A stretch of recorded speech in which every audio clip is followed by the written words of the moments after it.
English Fairy Tales, collected by Joseph Jacobs. Chapter 2. The Three Sillies. Once upon a time there was a farmer and his wife, who had one daughter, and she was courted by a gentleman. Every evening he used to come and see her, and stop to supper at the farmhouse, and the daughter used to be sent down into the cellar to draw the beer for supper. So one evening she had gone down to draw the beer, and she happened to look up at the ceiling while she was drawing, and she saw a mallet stuck in one of the beams. It must have been there a long, long time, but somehow or other she had never noticed it before, and she began a-thinking. And she thought it was very dangerous to have that mallet there, for she said to herself, "Suppose him and me was to be married, and we was to have a son, and he was to grow up to be a man, and come down into the cellar to draw the beer, like as I'm doing now, and the mallet was to fall on his head and kill him. What a dreadful thing it would be!" And she put down the candle and the jug, and sat herself down and began a-crying. Well, they began to wonder upstairs how it was that she was so long drawing the beer, and her mother went down to see after her, and she found her sitting on the settle crying, and the beer running over the floor. "Why, whatever is the matter?" said her mother. "Oh, mother," says she, "look at that horrid mallet. Suppose we was to be married, and was to have a son, and he was to grow up, and was to come down to the cellar to draw the beer, and the mallet was to fall on his head and kill him. What a dreadful thing it would be!" "Dear, dear, what a dreadful thing it would be!" said the mother, and she sat her down aside of the daughter, and started a-crying too. Then after a bit the father began to wonder that they didn't come back, and he went down into the cellar to look after them himself, and there they two sat a-crying, and the beer running all over the floor. "Whatever is the matter?" says he. "Why," says the mother, "look at that horrid mallet. Just suppose if our daughter and her sweetheart was to be married, and was to have a son, and he was to grow up, and was to come down into the cellar to draw the beer, and the mallet was to fall on his head and kill him. What a dreadful thing it would be!" "Dear, dear, dear, so it would," said the father, and he sat himself down aside of the other two, and started a-crying.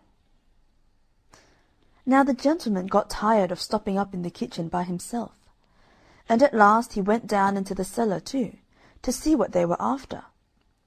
And there they three sat a-crying side by side, and the beer running all over the floor. And he ran straight and turned the tap.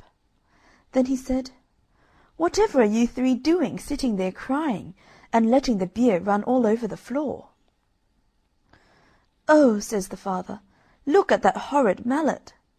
Suppose you and our daughter was to be married, and was to have a son, and he was to grow up, and was to come down into the cellar to draw the beer, and the mallet was to fall on his head and kill him."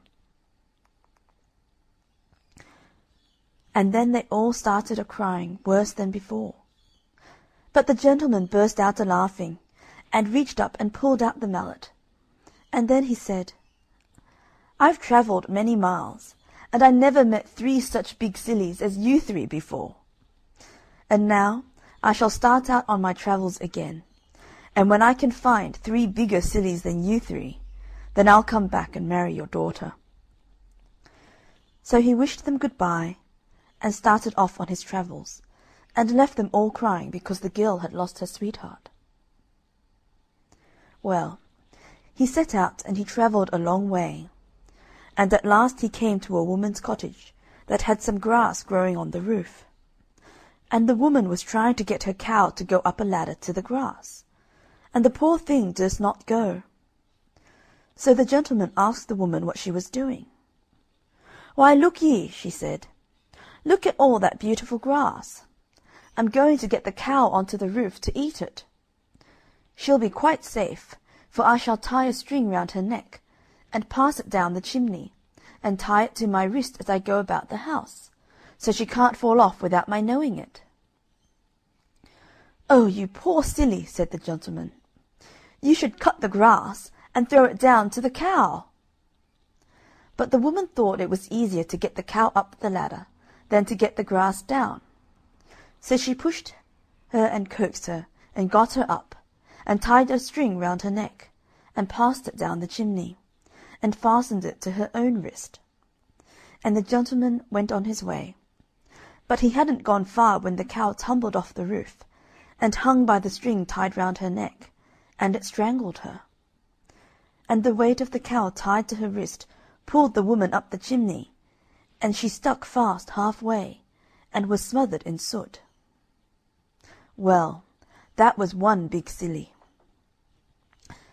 And the gentleman went on, and he went to an inn to stop the night, and they were so full at the inn that they had to put him in a double-bedded room, and another traveller was to sleep in the other bed. The other man was a very pleasant fellow, and they got very friendly together. But in the morning, when they were both getting up, the gentleman was surprised to see the other hang his trousers on the knobs of the chest of drawers, and run across the room, and try to jump into them. And he tried over and over again, and couldn't manage it. And the gentleman wondered whatever he was doing it for. At last he stopped and wiped his face with his handkerchief. "Oh dear," he says, "I do think trousers are the most awkwardest kind of clothes that ever were. I can't think who could have invented such things. It takes me the best part of an hour to get into mine every morning, and I get so hot. How do you manage yours?"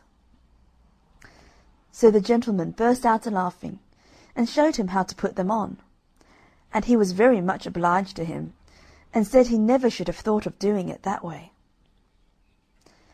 So that was another big silly. Then the gentleman went on his travels again, and he came to a village, and outside the village there was a pond, and round the pond was a crowd of people, and they had got rakes and brooms and pitchforks, reaching into the pond. And the gentleman asked what was the matter. "Why," they said, "matter enough! Moon's tumbled into the pond, and we can't rake her out anyhow." So the gentleman burst out a-laughing, and told them to look up into the sky, and that it was only the shadow in the water. But they wouldn't listen to him, and abused him shamefully, and he got away as quick as he could. So there was a whole lot of sillies, bigger than them 3 sillies at home. So the gentleman turned back home again, and married the farmer's daughter, and if they didn't live happy for ever after, that's nothing to do with you or me. End of chapter 2. The 3 Sillies.